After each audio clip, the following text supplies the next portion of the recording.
Ajoa raised an eyebrow. Kes, I know you love him. But listen, people change after marriage. What if the chemistry isn't there? What if he can't perform? Marriage without intimacy is like soup without salt. But Kesewa shook her head. No, Ajoa, I trust him. This isn't just love, it's faith.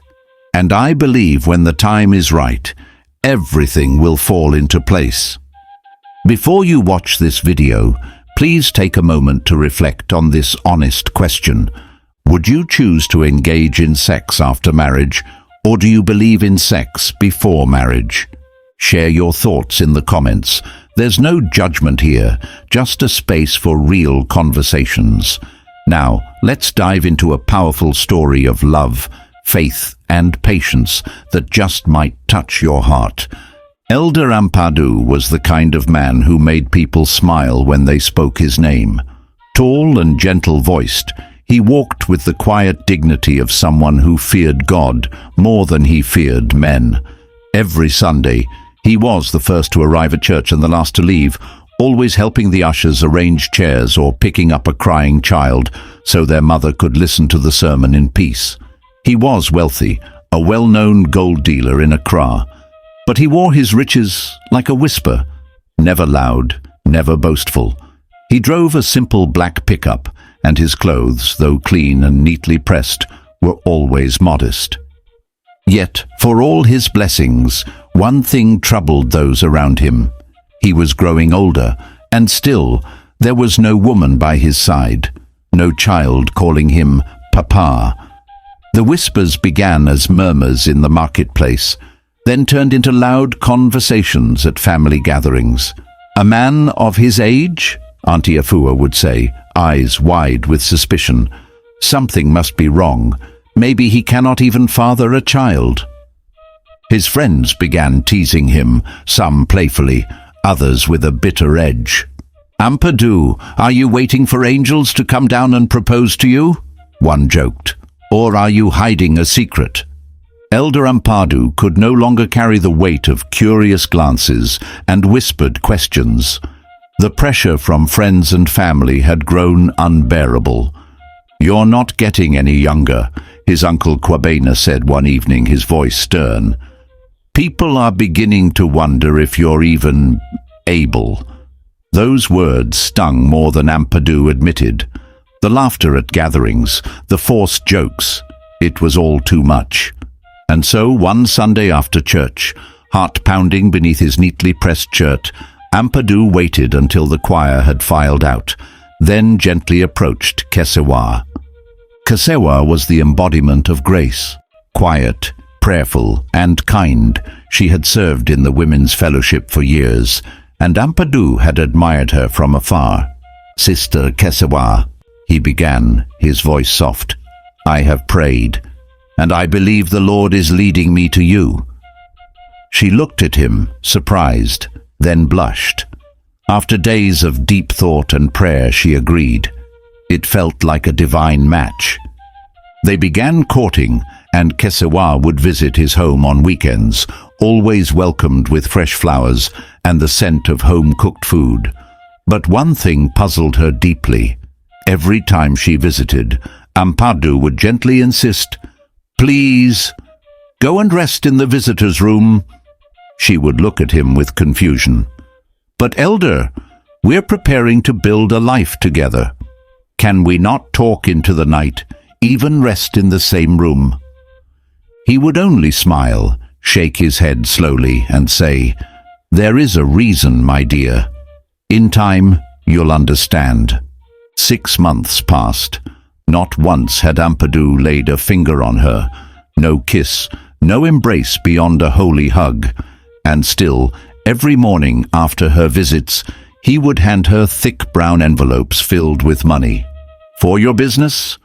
Or anything you need, he would say. Kesewa grew restless. Was it spiritual discipline, or was he hiding something? She prayed often, her heart full of love, but also of worry. Why would a man who claimed to love her, who honored God in all things, keep such a distance? still she stayed, torn between patience and doubt, waiting for the day his silence would speak. Kesewa never lacked anything in the relationship. Ampadu provided beyond measure.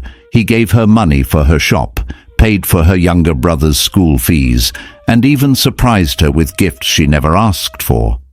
He was gentle, prayerful, and respectful, but despite all the blessings, one thing gnawed at her heart: the absence of intimacy. 6 months had passed since they began courting, and not once had they shared a bed. No passionate kiss, no gentle caress.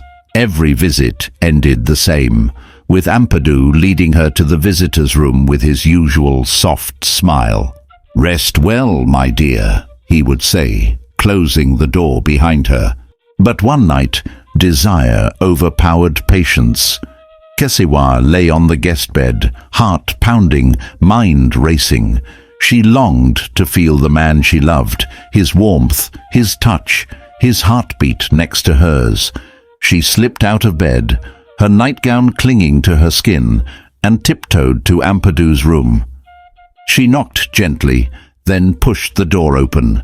Ampadu sat on the edge of the bed, reading his Bible. When he looked up and saw her standing there, bare-shouldered and vulnerable, his eyes widened with surprise. Not lust, but sadness. "Kesewa," he said softly, rising to his feet. "Come, sit." Embarrassed, she looked away, but he took her hand and guided her to the edge of the bed. He wrapped a shawl around her shoulders and sat beside her. "My dear," he began gently, "I love you, more than you may know, but I fear God more than I fear the judgment of men. I believe that sex before marriage dishonors him. It is not that I do not desire you. I do, deeply. But if you can wait just a little longer, I promise I will give you all of me on our wedding night." Tears welled up in Kesewa's eyes, not from shame, but from a new kind of love, one rooted in patience and respect. She nodded slowly and whispered, "I understand now, and I will wait." That night she returned to the visitor's room with peace in her heart, knowing she was loved by a man who honored both God and her soul. One breezy afternoon, as Kesewa helped her mother peel plantains in the backyard, Mama Amma paused, looked at her daughter, and asked gently, "My daughter, I know Elder Ampadu is a good man, respectful and generous, but tell me the truth. Have the two of you shared any intimacy?" Kesewa looked down shyly, her cheeks flushing. "No, Ma," she replied softly. "He says sex before marriage is a sin. He wants to wait until we are husband and wife." Mama Amma's brow furrowed with concern. But what if something is wrong? What if, after marriage, things don't work?" she asked, her voice low but heavy with worry. "A woman must know what she's walking into." Kesewa smiled, though her mother's words echoed in her heart. Later that evening she shared the conversation with her best friend, Ajoa. "He said he wants to honor God," Kesewa explained. "He says if I can wait, he'll give me everything." Adwoa raised an eyebrow. "Kes, I know you love him, but listen, people change after marriage. What if the chemistry isn't there? What if he can't perform? Marriage without intimacy is like soup without salt." But Kesewa shook her head. "No, Ajoa, I trust him. This isn't just love, it's faith. And I believe when the time is right, everything will fall into place." Weeks turned into months, and the day they had prayed for finally arrived. Elder Ampadu and Kesewa stood before family, friends, and the full congregation in one of the most luxurious weddings Accra had ever seen. Gold trimmings, white orchids, a choir that sang like angels, and guests dressed in the finest kente and lace. Every detail was perfect. As they exchanged vows, Ampadu's eyes never left hers, and when the pastor pronounced them husband and wife, the entire church erupted in joy. Kesewa held his hand, her heart calm, her soul ready. She had waited, and now love had been crowned with holy promise. After their grand wedding, Elder Ampadu and Kesewa decided to spend their honeymoon at the luxurious Kempinski Hotel in Accra. The suite was breathtaking, silk sheets, soft jazz playing in the background, and a view of the city lights that looked like scattered diamonds in the night. It was a moment Kesewa had long dreamed of. After months of waiting, holding back, and honoring their Christian values, this was finally the night she could fully embrace her husband as her own. She lit scented candles, slipped into a delicate nightgown and whispered, "I've waited for you, Ampadu." But instead of returning her gaze with desire, Ampadu clutched his stomach and groaned. "Kesewa, I don't feel well," he murmured, his face contorting with pain. "My stomach, it's unbearable." Panic washed over her. She rushed to his side, confused and desperate. "What should I do? Should I call someone?" "I don't know. It's too much," he gasped. With trembling hands, Kesewa called the hotel reception and requested immediate medical assistance. Within minutes, an ambulance arrived, and Ampadu was rushed to the 37 military hospital. Doctors ran tests, checked vitals, and examined him thoroughly. Hours passed. Finally, a nurse returned and said gently, "There's nothing serious, possibly food-related or stress. He'll be fine. He can go home tomorrow." Kesewa sat quietly by his bed, heart heavy with confusion. This was not how her wedding night was meant to go. The next day, they returned to Ampadu's home. The candles, the dreams, the sweet anticipation, they were all left behind in the hotel room. The honeymoon had been ruined, not by circumstance, but by a mysterious stomachache that arrived at the very moment love was meant to be fulfilled. Kesewa kept her silence, but deep inside, questions began to bloom. One quiet night, weeks after the wedding, Kesewa sat alone on the edge of the bed, her fingers twisting the hem of her satin robe. The house was silent, too silent, and her heart was louder than her thoughts. The questions she had buried, the patience she had worn like a crown, it all began to crumble under the weight of confusion and longing. She had waited before marriage out of respect, love, and faith. But now they were married. What was she still waiting for? That night she made up her mind. No more wondering, no more tiptoeing around the silence. She entered their bedroom, where Ampadu was lying in bed reading a devotional. Without a word, she slid next to him, kissed him softly, then more deeply, her hands tracing the shape of the man she loved. But as her fingers moved lower, her heart sank. Nothing. No response. His manhood was soft, limp like a mushroom that had fallen into fire, lifeless in her hand. She paused, blinking back a tear. Ampadu gently pulled away and sat up, avoiding her eyes. "Kesewa, please, it's just temporary. Give me time." She stared at him, her breath shallow. "You've said that before," she whispered. "I know." He sighed. "I just need rest, stress, maybe pressure. But it's not serious. Don't worry." He tried to smile, tried to calm her with the same voice that once quoted scripture and gave comfort. But this time, the words were hollow. It was the same excuse he had given weeks ago, and the week before that. Kesewa lay in bed that night, facing the wall, her eyes open until morning. She was still a wife in name, still untouched, still waiting, and deep down she began to wonder if what she feared the most was true, and if Ampadu's silence was not protection, but shame. Kesewa sat at the edge of the bed again, her thoughts spinning in circles. It had been nearly 2 months since their wedding night, and still nothing, no intimacy, no passion, just rehearsed smiles and empty reassurances.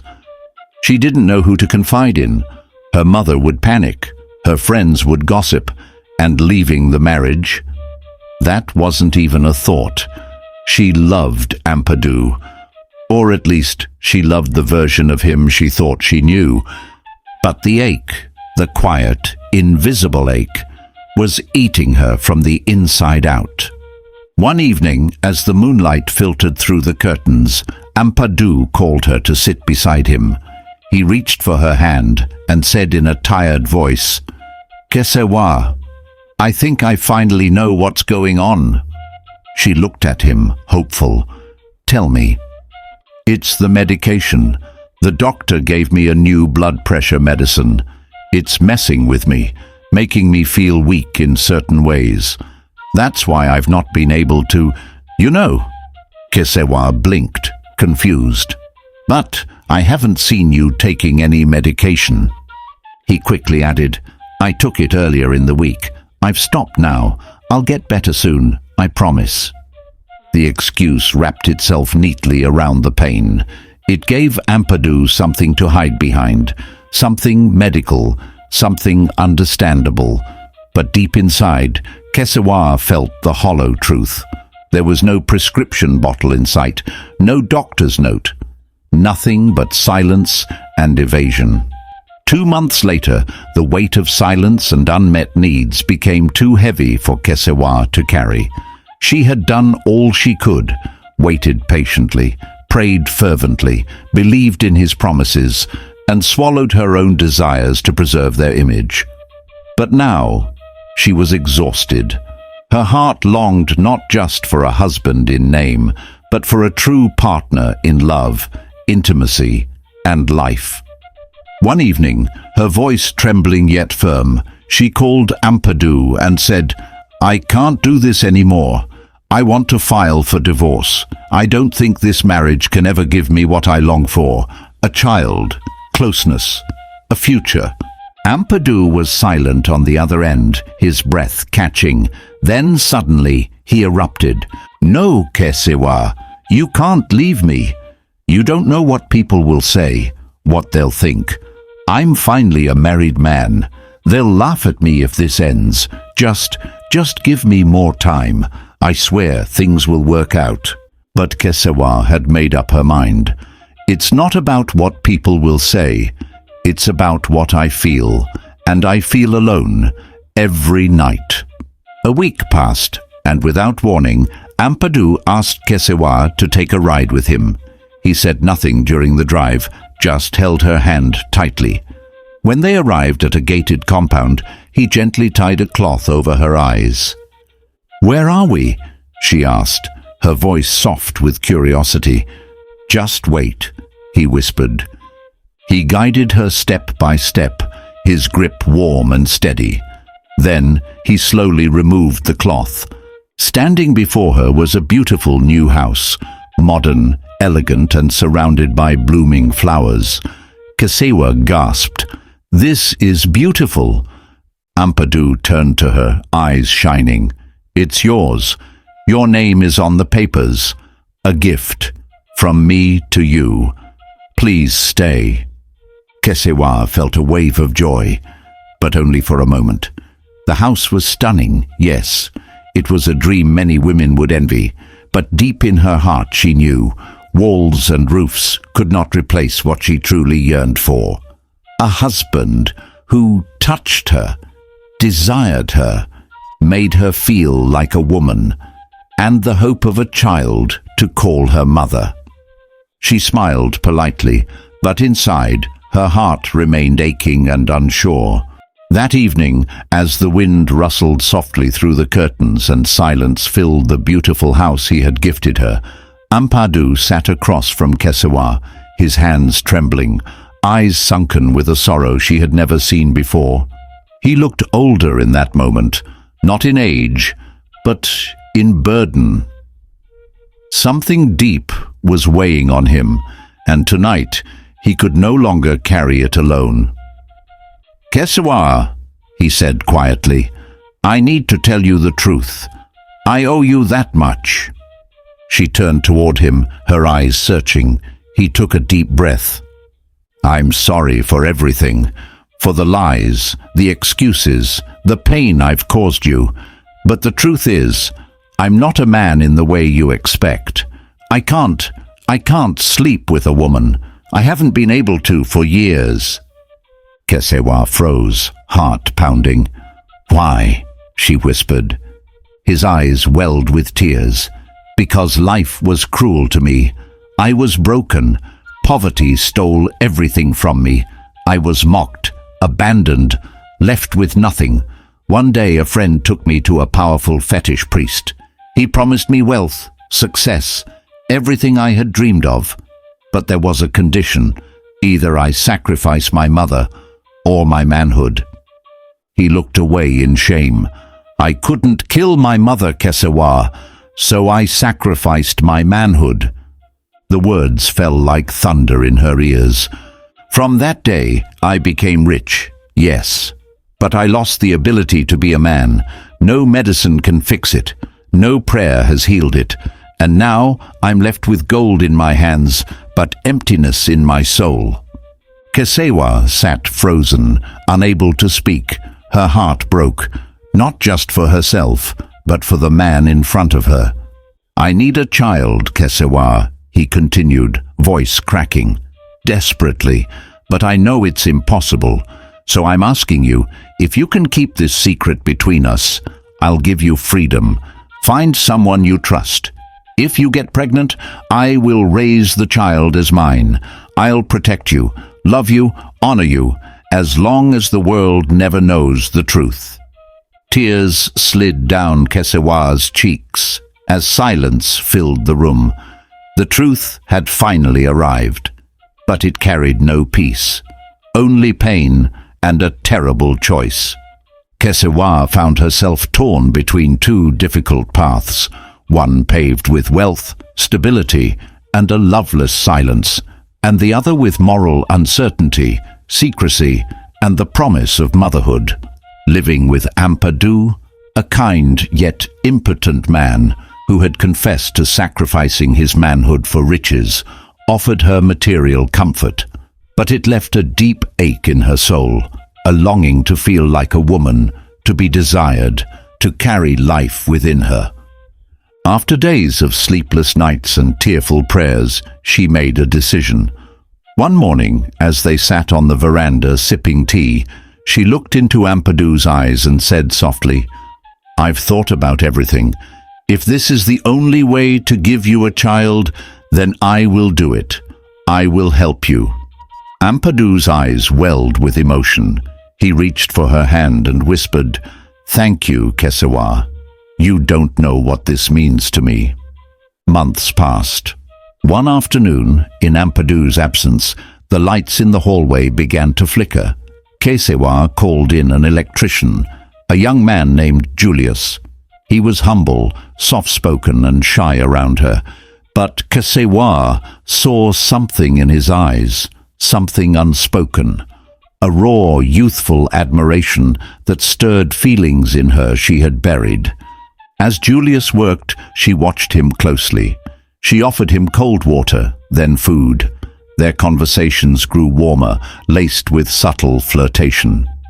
That day, as the sun dipped low and the house fell quiet, Kesewa crossed a line. She touched his hand, then his chest. And Julius, though hesitant, responded. They made love in her matrimonial home, the very house Ampadu had gifted her, and it didn't stop there. It became a secret ritual.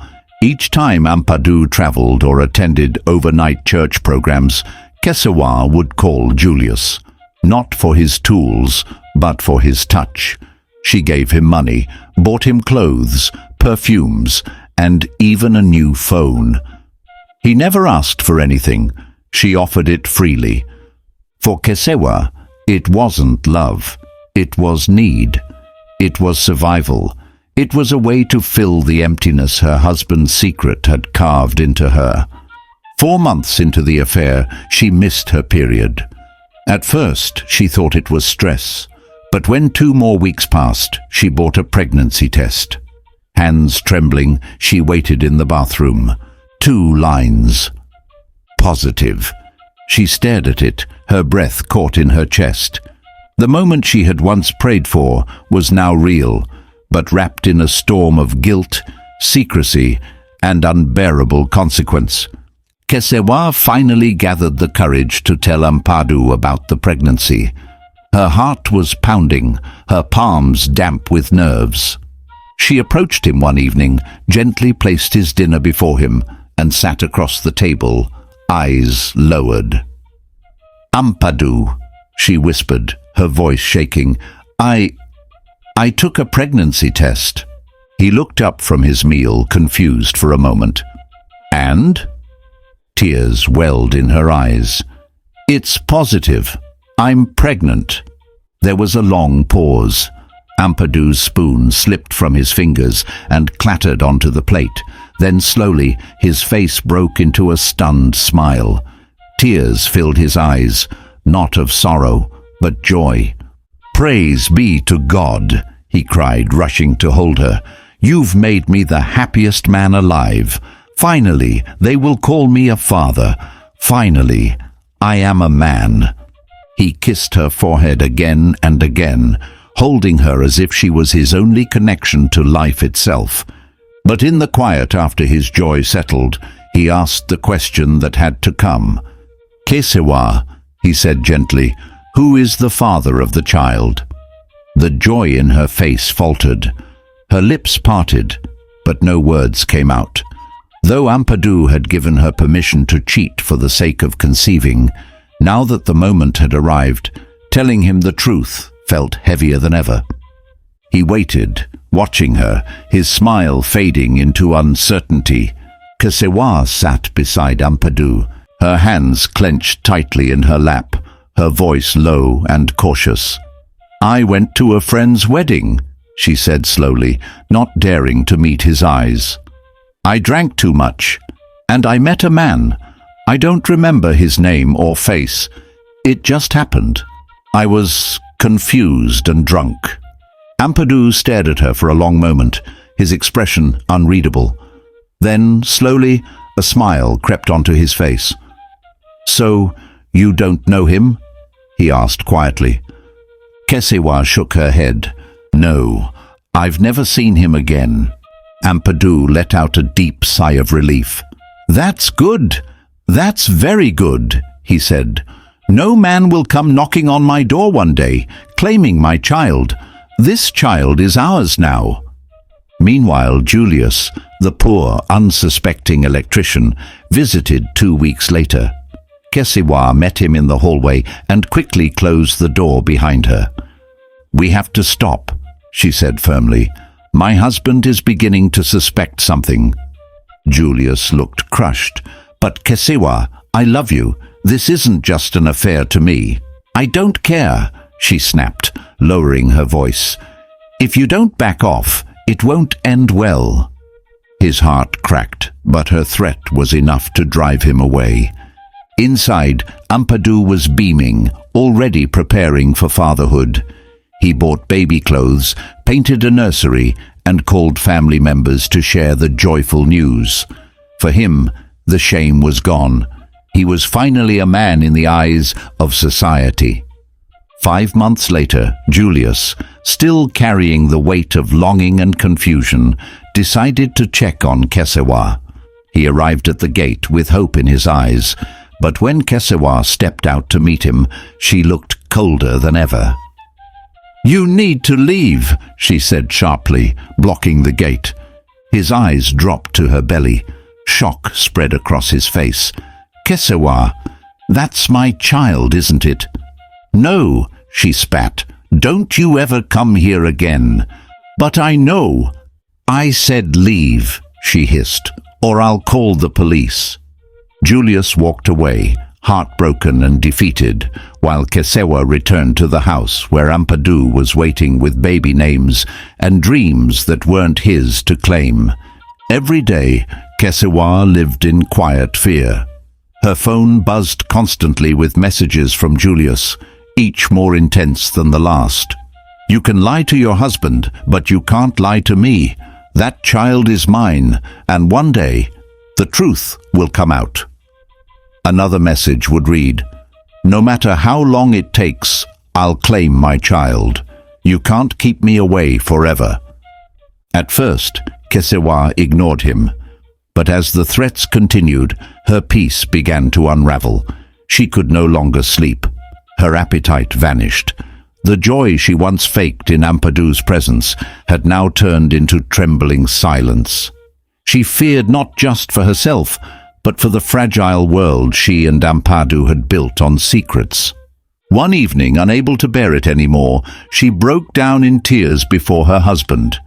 "Ampadu," she said, voice shaking, "I have something to confess. The man who got me pregnant, it's not a stranger. It's Julius, the electrician." Ampadu sat frozen, his fingers curling slowly into fists. "You told me it was a man you met at a wedding." "I lied. I was scared, but Julius is threatening me. Every day, I don't know what to do anymore." Ampadu stood, pacing the floor in silence. His face was stone, but his eyes blazed. The shame, the fear of being ridiculed again, it was all coming back. His image, his marriage, his status as a father, it was all under threat now. "I forgive you, Kesewa," he said finally, "but if this Julius boy is interfering with the pregnancy, if he threatens to destroy what we've built, then he has to be removed." Kesewa stared at him, stunned. "What do you mean?" "Leave it to me," he said coldly. That week, Ampadu met privately with 3 dangerous men who asked no questions when paid well. He gave them a simple command: make sure Julius is never heard from again. And so one dark night, while Julius lay sleeping in his small rented room, the men crept in. No screams, no struggle, just silence. Cold, final silence. By dawn, Julius was dead, and no one saw a thing. The police came. An investigation was launched, but there were no fingerprints, no witnesses, no answers. Julius had vanished from the world as if he had never existed. When the news reached Kesewa, she stood in silent horror. Ampadu placed a hand on her shoulder. "The threat is gone," he said softly. "No one will question you now." And though the house was quiet once again, the silence now felt far darker than before. 9 months passed with a slow, tense grace. Kesewa gave birth to a beautiful baby boy, round-cheeked, healthy, and full of life, with a radiant smile that brought warmth to every room. His presence felt like light in a house silently draped in secrets. Ampadu was overjoyed. He named the boy Obed Ampadu and called him a miracle. To mark the occasion, Ampadu spared no cost. He hosted one of the most lavish outdooring ceremonies in the city. Pastors, elders, church leaders, and community dignitaries gathered to bless the child. Songs were sung, kente flowed like a royal river, and everyone praised the man who had once been mocked for his childlessness. Ampadu walked differently now. Head high, chest out, he was no longer the subject of hushed ridicule. He was now a father, a complete man. But for Kesewa, the joy of motherhood was tangled in a deep and haunting sorrow. Every time she looked into her son's eyes, eyes that mirrored Julius, her heart clenched with guilt. She remembered the secret visits, the stolen moments, the pregnancy, and then the horrifying silence that followed Julius's murder. She never asked Ampadu what happened. She didn't have to. The way he avoided Julius's name, the eerie calm in his voice when she first confessed, the quiet men who visited him after her breakdown, the way Julius stopped calling, the way she stopped hearing anything. Then, 6 months after giving birth, the past returned. A black car pulled up outside the house. 2 plain-clothed CID officers stepped out with a warrant. A young woman named Veronica had filed a formal report. She was Julius's cousin. Veronica told the investigators that before his death, Julius had confided in her. He was having an affair with a married woman named Kesewa and strongly believed that the child she was carrying was his. After she abruptly ended their relationship, he began receiving threats and lived in fear. Days later, he was found murdered in his sleep, stabbed in cold blood. The case had gone cold until now. Veronica had kept quiet out of compassion, knowing Kesewa was heavily pregnant. But 6 months had passed, and justice could no longer wait. She requested a DNA test to confirm the child's paternity. The court approved. Officers arrived, arrested Kesewa for questioning, and seized her phone. Even before the DNA results arrived, her phone told the story. Romantic messages, voice notes, and even threats she had sent Julius to stay away. All of it formed a timeline leading up to his murder. There were also call logs that matched Ampadu's suspicious activities, coordinated movements, and large cash withdrawals shortly before Julius's death. Weeks later, the DNA test results confirmed what Veronica suspected. Julius was indeed the biological father of baby Obed.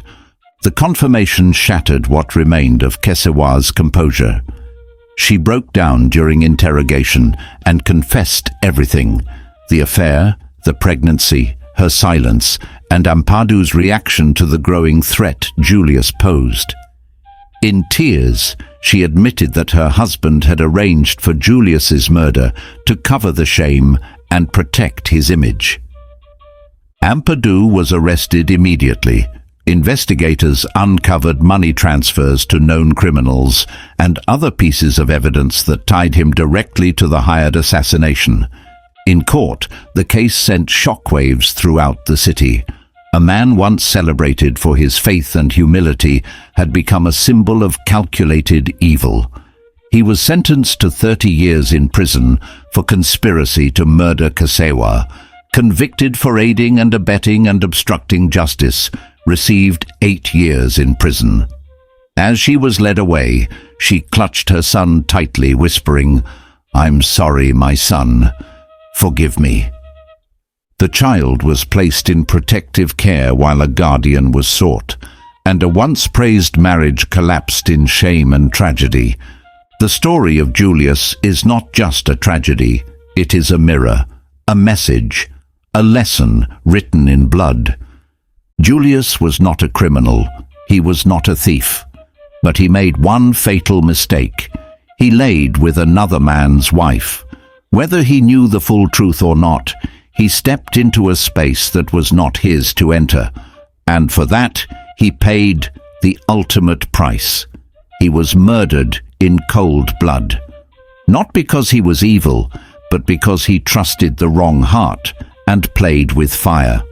Men, learn from this. Sleeping with a married woman is not just sin, it is danger. It comes with consequences that stretch beyond the bed. You do not know the heart of the man she calls husband. You do not know the rage that might be hiding behind his silence. You do not know what agreements or secrets lie within that home. Sometimes, that woman who comes to you whispering about loneliness, neglect, or frustration is laying a trap. Not always intentionally, but the danger is real. You may enjoy a few moments of pleasure, but you could be digging your own grave in the process. Ampadu's story should serve as a chilling reminder that when poverty meets desperation, it offers shortcuts, but they are paths paved with pain. He was a man once broken by hardship, mocked by family and forgotten by friends. In his quest for success, he turned to the devil for help, and the devil gave him riches, but at a terrible cost, his manhood. Ampadu sacrificed his ability to love fully, to father a child naturally, just to gain the appearance of success. But the devil never gives without taking something greater. His wealth could not fill the void. His silence could not hide the truth forever. And in the end, the very secret he tried so hard to cover destroyed him, sending him to prison for murder and turning his once respected name into a shadow of shame. To those searching for a godly husband or wife in church, let Kesewa's story be your lesson. Not everyone who stands on the altar is holy. Titles like elder, pastor, or chorister mean nothing if the heart is rotten. Evil wears suits. It sings worship songs. It lifts holy hands on Sunday and schemes in the dark on Monday. Don't be deceived by appearance. Kesewa believed she was marrying a God-fearing man, humble, prayerful, wealthy, but behind the church smile was a man who made a covenant with darkness, who masked impotence with violence, and whose silence cost another man his life. Marriage is sacred, yes, but it is not a prison. Do not enter it with blind faith. When your spirit senses evil, when the peace inside you dies, don't cover it up with long prayers and false hope. Don't protect someone's image while losing your own soul. Advise yourself. Save yourself. Many have died for marrying appearances. Kesewa tried to cover for Ampadu. She stayed silent. She protected his secret. And in the end, she ended up in prison, her child fatherless, her name stained. May God give us a discerning spirit, to see beyond polished shoes and church titles. May He reveal the wolves dressed in lamb's clothing. May He protect us from sweet mouths that lead to bitter ends. Amen. Subscribe to Ananse Web of Tales for more emotional, eye-opening stories. Share, like, and comment if this story touched you, and please tell us where you're watching from. And remember our question: would you engage in sex before marriage or wait until after? Your answer could be the wisdom someone else is waiting to hear.